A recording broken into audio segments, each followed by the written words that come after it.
Ken Johnson, assistant coach for Golden Bears basketball. Thank you so much for joining me today. You are the 2020-2021 recipient of the RG Glassford Award. First off, congratulations. Thank you. I'm excited. Been seen this award awarded many times and given other assistant coaches, and I've seen how great some of those are. So I'm super excited to be honored. So for those out there that don't know, the RG Glassford Award is an award that's handed out to assistant coaches or coaches that are involved in the community in the Edmonton area or outside of Edmonton. It was established by Dr. Jerry Glassford. So he used to be a dean of the Faculty of Physical Education and Recreation. The award is given to anyone that demonstrates long-standing coaching excellence in areas like teaching ability, knowledge of the sport, and the ability to motivate athletes as a coach. So obviously your name was put forward by head coach Barnaby Craddock. I know I've worked with you for the last 9 years as well, and I can attest that you're more than worthy of this award. So again, congratulations.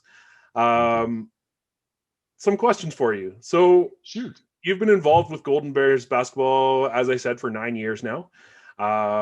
In those 9 years, you've gone to the Final Eight 5 times, I believe is the correct number, which is a pretty good track record. You've got some great memories, but I got to ask, what is one of your favorite parts about coaching Golden Bears basketball? You know what? When it comes to coaching Golden Bears, my background, I coached high school basketball in Las Vegas, Nevada before coming to Canada. And when I first made the step here to Canada, it was a big question mark. It's like, hey, what am I going to find here? What does university basketball look like in Canada? And from the very first time I walked in the door, one of the very first players I met was Jordan Baker. And, obviously he's like Mr. Golden Bear and just, an amazing player with a huge motor and great motivation and a high IQ. And it just kind of set the bar on the tone. It's like, oh my gosh, man, these kids are unbelievably talented and have so much potential and don't have as much exposure as like you'd expect for some of these amazing players to have. And so for me, it's just kind of been a real blessing to have the opportunity to be able to work with these kids and see them grow and watch their development coming from, young 18-year-old high school players to full-blown professional level, amazing basketball players, and taking little tiny pieces of that and just, anything I contribute and feel like I'm a part of that is just amazing to watch that growth and development.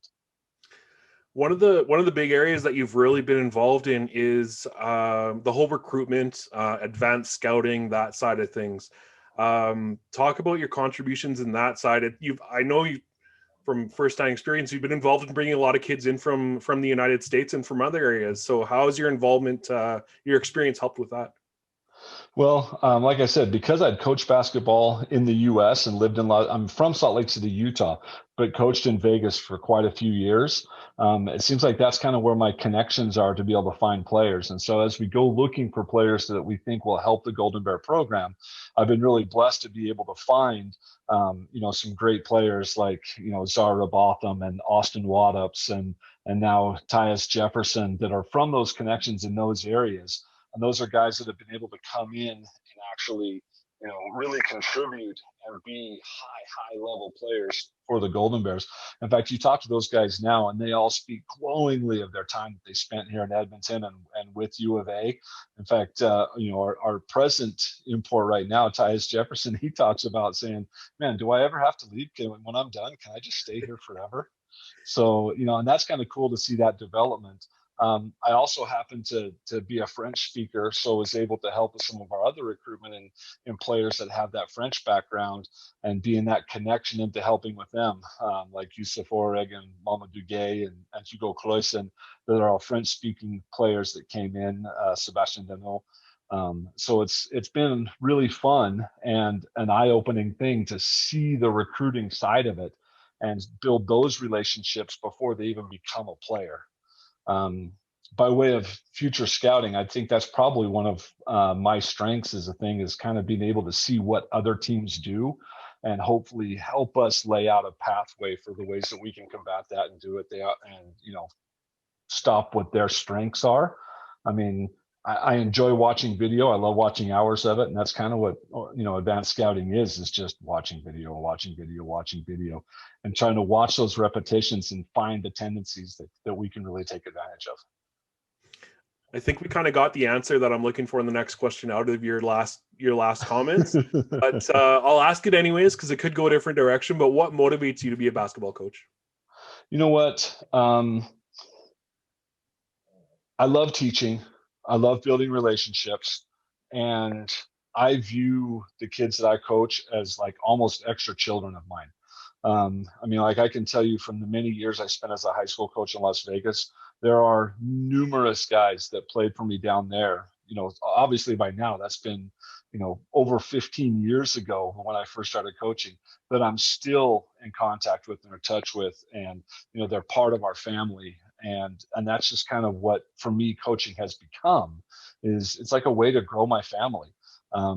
It's one thing to have one son and one daughter, but it's just a lot of fun when you can have 50 sons, and and they just become a part of who you are. And I think that's the thing that really drives me and motivates me to keep going, is knowing that the love of building relationships and developing those for lifelong friendships is still there.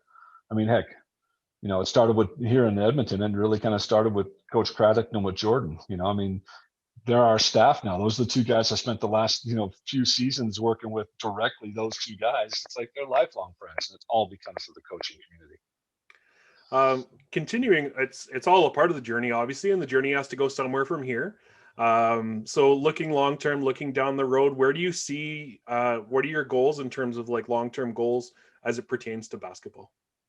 I think I spent just enough time as a head coach to realize that I'm a really good assistant coach.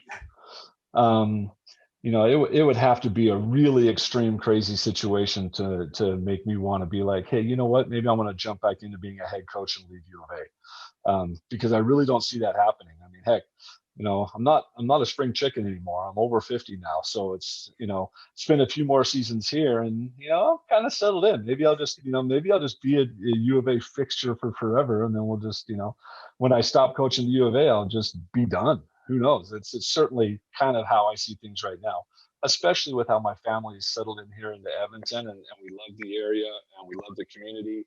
And so, I think you're stuck with me as a U of A assistant for the long run here. And obviously can't go without suggesting you talk about family.